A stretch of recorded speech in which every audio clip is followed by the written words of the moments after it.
با عرض سلام به شما بینندگان عزیز، نوید محمدزاده هستم، فیزیوتراپیست در لندن. امروز برای شما یه برنامه کاملا متنوع و متفاوتی تهیه کردم که با کمک اما میخوایم برای شما در واقع 10 تا ورزش خیلی خوب برای بدن که همه ما بایستی به طور مداوم انجام بدیم، حداقل هفته یکی دو دفعه 3 دفعه را برای شما نشون میدیم و نحوه انجام اونها و نحوه درست انجام دادن اونها و اینکه شما هم بتونید متقاعد بشید و انجام بدید. این تمرین‌ها را طوری انتخاب کردم که همشو در خونه و بدون نیاز به هیچ وسیله میتونه انجام بدین و اول بایستی بدن رو گرم کنید و بعداً باز دوباره کش برین بدنتون. تمرین‌های در واقع بادی ویت هستن که با وزن بدن و نیروی جاذبه و غیره میتونید انجام بدین و اینها نه تنها بر کیفیت بلکه برای ثبات قسمت‌های مختلف شانه و گردن و مخصوصا ثبات کمر خیلی برای شما مفید هستن و در واقع با این تاپ 10 اکسرسایز یا نوی تاپ 10 اکسرسایز که برای شما ارائه میدم، امیدوارم بتونید بدن سالم و تندرستی داشته باشید که یاد یکی از بیمارام، البته 2-3 تاشون هر وقت میان میگم تمرین انجام دادیم، میگه آره ما نوید متد انجام دادیم. بنده اینو با شواهد علمی همه اینا رو انتخاب کردم و برای هر کدومش هم 10 ها دلیل دارم که در این برنامه نمیخوام زیاد وقت شما رو بگیرم و بدون صرف وقت میریم سراغ این 10 تا تمرین و امیدوارم که شما هم لذت ببرید. پس اول بدنتون رو گرم کنید. اگه احیانا آسیب یا بیماری هم دارید اینا رو انجام ندید. بر فرضی که ناراحتی گردن داره، شونه داره یا تاندون شونه درد میکنه یا کمر یا زانو، حتما برید پیش همکاران فیزیوتراپیست یا اگه دسترسی نداشتین تمرین‌های برنامه‌های مختلف این قسمت‌های بدن رو که ما براتون داریم و حتما نگاه بکنید، تکنیک‌های ریلیزینگ و تمریناشو انجام بدین. بعد که دردتون خوب شد میتونید اینا رو مثل افراد سالم انجام بدین. افراد سالم هم اینا رو اول بدن رو گرم کنن و اگه احیانا موقع انجام اینا هم دردی چیزی حس کردین انجام ندید. این تاپ 10 اکسرسایز ها پلاس 1 شاید در واقع بگم، هرچی سعی کردم یکی رو کم بکنم دیدم نه اون یکم حیفه. این روزا 5 پلاس 1 داریم 6 پلاس 1 داریم که همشون هم به هیچ جا نرسیدم متاسفانه. شاید با این تمرین‌های 10 پلاس 1 بتونیم بدن سالمی داشته باشیم. خب اول از ناحیه کمر شروع می‌کنیم. هرچند میگم برفرض برای ثبات کمر ما 20 تا تمرین در پکیج‌های مختلف ما میتونیم پیدا بکنیم، برای پاها همینجور، برای بالاتنه همینجور.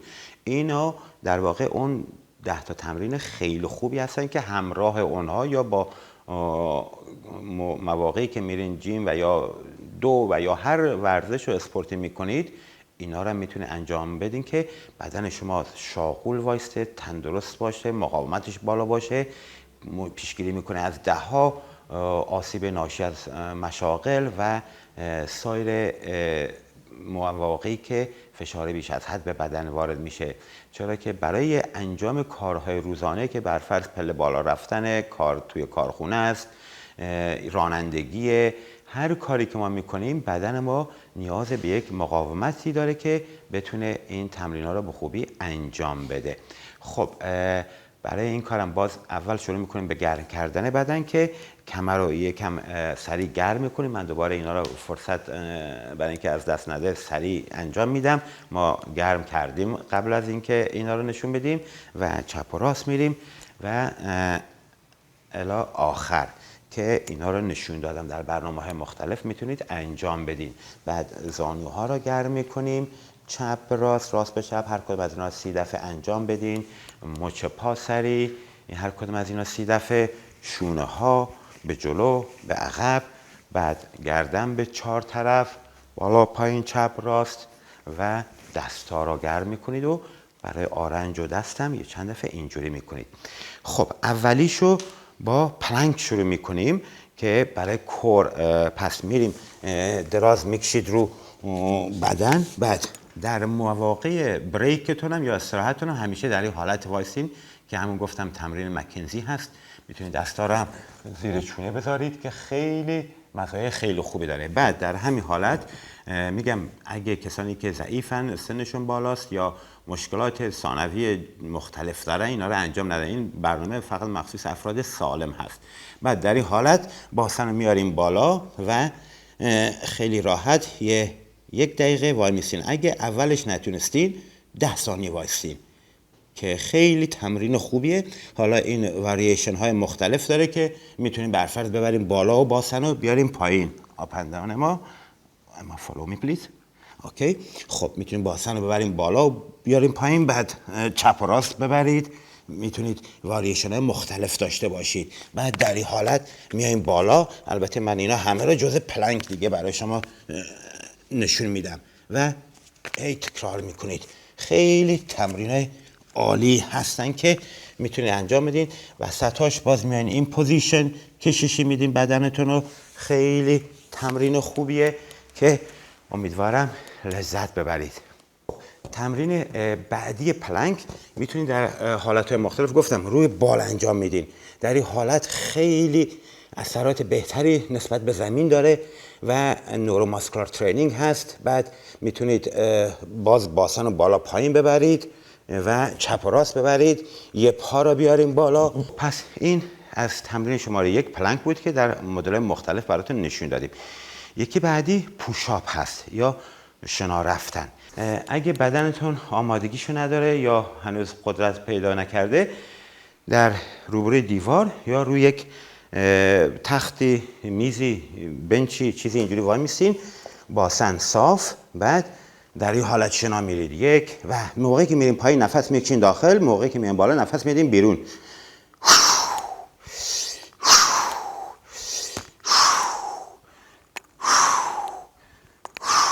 پس اما نشون بده چند تا. خیلی تمام الان مایچه‌های دست کار میکنه، مایچه سینه کار میکنه، پشت شونه کار میکنه، برید از بالا اما. بعد مایچه شکم کار میکنه، یه مقدار نیرو به پاها وارد میشه. خیلی تمرین خوبیه، عالی. بعدن که بدنتون آماده شد یا اگه آمادگی دارید، روی زمین انجام میدیم پوشاپ یا شنا را که دستا تقریبا یکم بیشتر از شونه ها بازه. بعد باسن صاف، اینجوری بالا نباشه یا پای نباشه و میریم پایین و میایم بالا. 1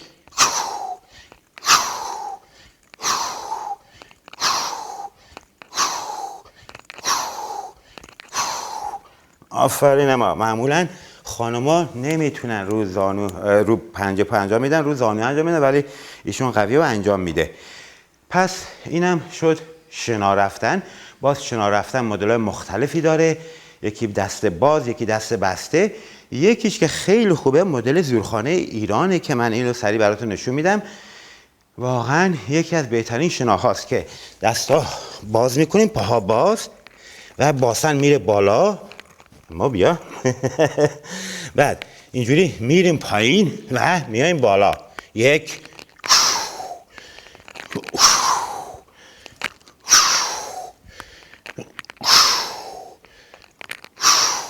اوپس داری. خب پس ورتیکاله در واقع که یا میتونیم پاهاتون رو روی یک بنچی چیزی بذاریم، ولی همین مدل زورخانه خیلی تمرین عالیه. خب اینم از شنا در مدل مختلف. یکی بعدی دیپسه که برای ترایسپس و اینا خیلی خوبه.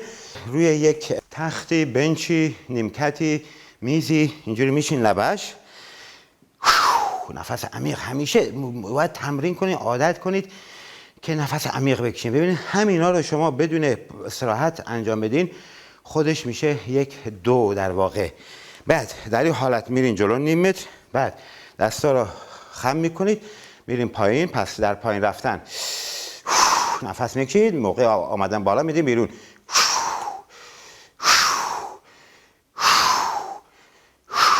اما نشون بده اینو. ببینید باز اینجا تمام ناحیه بالا تنه شونه و اینا کار میکنه. نفس بکشه، ما نفس برید یواشتر، یکم زیاد پایین نرین در اوایل. تا اینجا کافیه. دونگو تو دیپ، تا اینجا کافیه که فشار زیادی بهتون نیاد. خیلی تمرین خوبیه، همه بادی ویته و واقعا کیفیت و کوالیتی که بهتون میده باور نکردنیه. اگه میرین جیم یا تو خونه امکانات فراهم بود، از این مدل دستگاه ها استفاده میکنید که این خیلی سخت‌تره. تمام وزن بدن رو باید بکشی بالا و پایین. میریم بالا، پاهاتون رو یا خم میکنه یکم یا ریلکس و یک.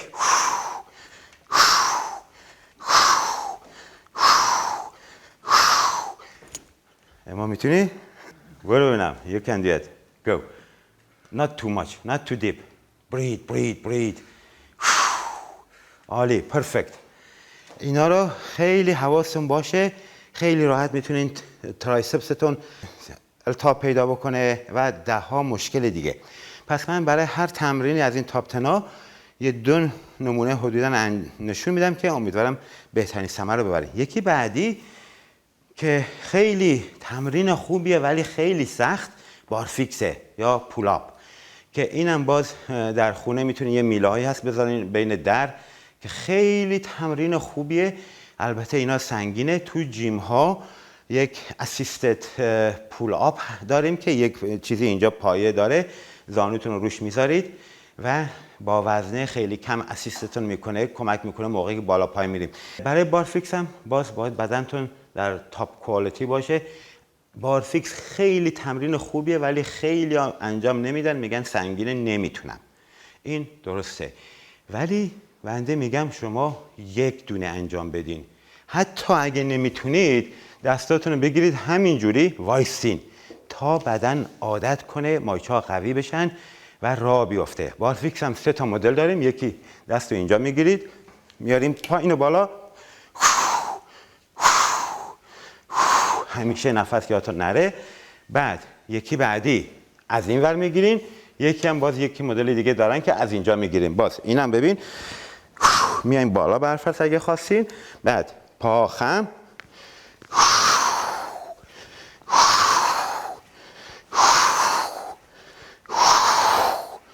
اینم سعی کنید زیاد انجام ندین که بدن تو خیلی خم بشه، فشار زیاد نیارید.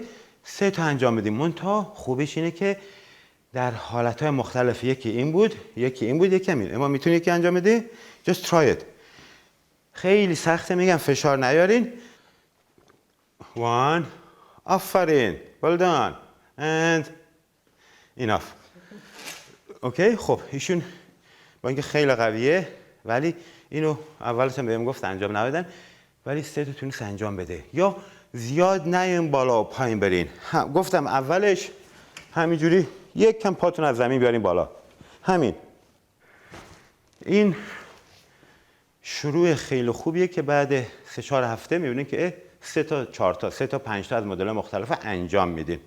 تمرین بعدی که خیلی خوبه پول داون هست که به پایین میکشی، که اینم برای مایچه لاتیسیموس دورسی. در واقع این مایچه هست، منتها مایچه خیلی مهمیه تو بدن. از اینجا میاد و به ستون فقرات چسبیده، از اینجا میره به لگن متصل میشه. این مایچه ثبات دهنده کمر، ستون فقرات و شونه است. به همون خاطر یکی دیگه از تمرین تاپ 10 ما هست. خب اینجا میشینید و معمولا دستگاهی این و میکشید پایین، خیلی راحت 2 تا 15 تا انجام میدین. بعد میارید اینجا نگه میدارید که آیزومتریک میشه. یا یکی بعدی، مدل بعدی رو میکشید پایین و یواش میریم بالا. 1 2 3 4 5 6. پس ببینید این کانسنتریک کنتراکشن، میکشیم پایین و میریم بالا.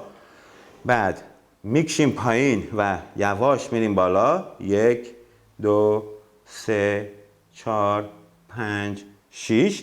یکی بعدی هم هر کدوم از اینا رو در حد توان 4 تا 5 دفعه تکرار میکنید. اون کانسنتریک میتونید 2 تا 15 تا تکرار بکنید. یکی بعدی رو میکشیم پایین، آیزومتریک، نگه میدارید. خیلی تمرین خوبیه برای پاسچر، برای ثبات شونه، برای ثبات ستون فقرات و 10 ها متد دیگه. اما تو هم 4 تا انجام بده. 1 is too heavy. 2 breathe.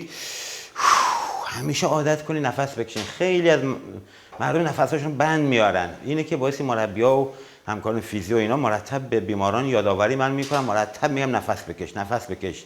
چون نفس اکسیژن میاره، گازها با گازهای سمی از بدن ما میرن بیرون. خب این کانسنتریک شد. حالا یکی بعدی اکسنتریک، میایم پایین و slowly you go up. 1 2. ببین این مایشه الان کار میکنه ولی مدل اکسنتریک خیلی تاثیرات خوبی داره. 1 2 3 4 5. آخر کارم میاریم پایین، آیزومتریک انجام میدین. یکم بالا بالا در این حالت نگه میدارین، به طور مایچه تنز میشه بدون حرکت مفاصل که میگن آیزومتریک. خیلی تاثیرات خوبی داره، مومنتوم فورس پرودیوس میکنه. و آخر کارم میریم اول وی آپ، میریم بالا و نگه میداریم که کش بیاره این دوتا مایچه را که در جا یه استفاده خوبی هم کردیم. خب کافیه. اون دستگاه رو تنها ورزشی که دستگاه رو استفاده کردیم، ولی اگه اونم نداشتیم تو خونه میتونید یکی از این کشا به لبه دری جای آویزون بکنید و اینجوری بکشید عقب، که البته به خوبی اون دستگاه نیست، ولی اگه کشتون رو خوب فیکس بکنید خیلی میتونه مزایای خوبی داشته باشه که تمرین بسیار خوبیه. خب تمرین بعدی بالاتنه که خیلی خوبه، یه وزنه حتی نداشتین یه 2 تا شیشه آب، 2 تا بسته شکر چیزی دست میگیرین، در حالت قدم وای میسید، قشنگ بدن صاف، بعد میبریم به گوشه و میبریم به این ور، قشنگ تمام بدن رو میچرخونید. این تمرین خیلی خوبه، هم برای دستا، هم برای کمر، هم برای شونه، هم برای یه مقدار باسن، همه اینا کار میکند.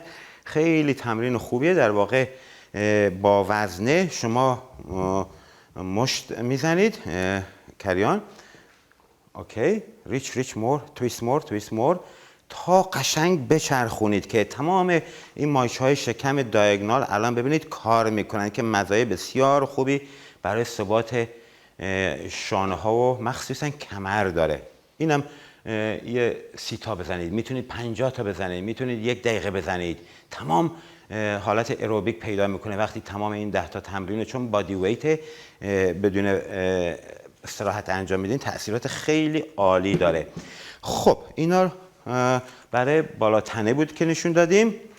حالا یه چند تا تمرین تاپ 10 هم برای پاها. یکی اولی اسکواته. دستاتون رو جلوی بالا روبرو میگیرید و فرض می‌کنید صندلی پشت سرتونه، میرین میشینید و پا میشید پایین و بالا. یه 15 تا این حرکت انجام میدین. حتی افراد مسن میتونند اینو روی صندلی انجام بدن. این الان تمام مایچه های پا، باسن، مایچه ران، مایچه پشت پا، حتی ساق پا، شین ماسل و دستا هم که در اون حالتن کار میکنن. بعد اگه خواستین یکم تقویت بیشتر ببریم بالا، با یه وزنه 5 کیلویی، 10 کیلویی، 20 کیلویی در حد توانتون، ولی بیشتر از 20 کیلو به نظر بنده نریم بالا. فشار بیش از حد به کمر و جاهای دیگه میاره، به زانو. ولی اگه کسی وزن برداری میکنه اینا دیگه داستانش فرق میکنه، که ما حالا با وزنه انجام بده. عالی.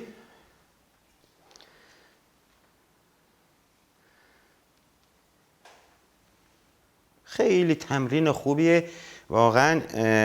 همه ما اینو لازم دارین. همینجوری که در برنامه 2 هم اشاره کردم، باعث اینو انجام بدین که پاهاتون تقویت بشه و انجام بدین. و در آخرم 2 تا 15 تا که انجام دادین، یا اول بدون وزن، دفعه دوم با وزن، این هیچ قاعده خاصی نداره، در حد توان. از اینجا میایم بالا و بعد روی یه پا 1 دقیقه وایسین. خیلی تمرین خوبیه.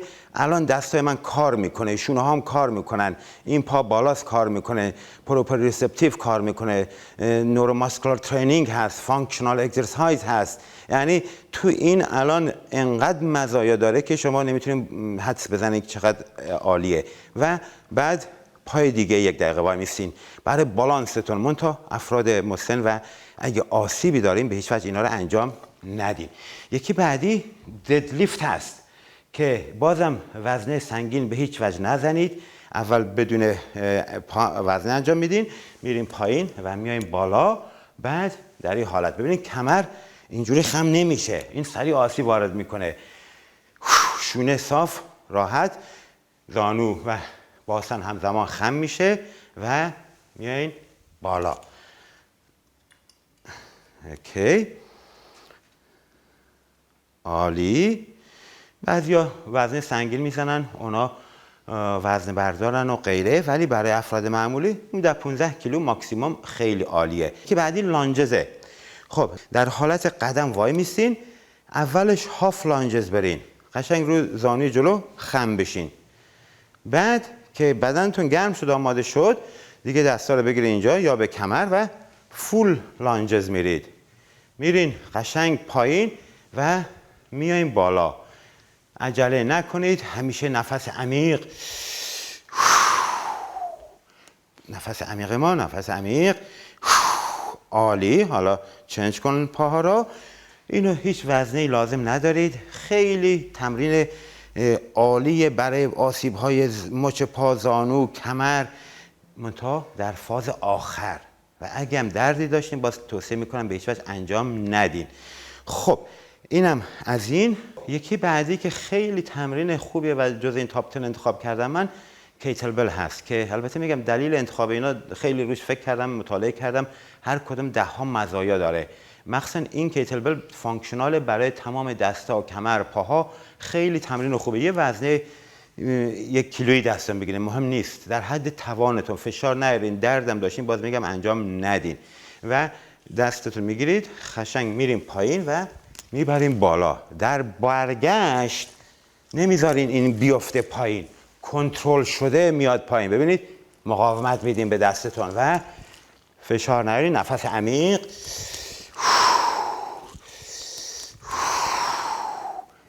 کنترل میکنید، میایین پایین. سلولی سلولی. آفرین، خیلی عالی. خب این دوباره 2 تا 10 تا انجام میدین، هر چقدر که در حد اولش 5 تا انجام بدین. مهم اینه که شما 2-3 هفته از هر کدوم از این تمرینا 5 تا انجام بدین. یکی آخری هم تمرین باز دیزاین خودمه که از چندین سال پیش در یوتیوب و غیره هم شیر کردم. از راگبی و کشتی اینو من مطالعه کردم، اینو در آوردم. خیلی تمرین خوبیه باز برای تمام بدن، آیزومتریکه.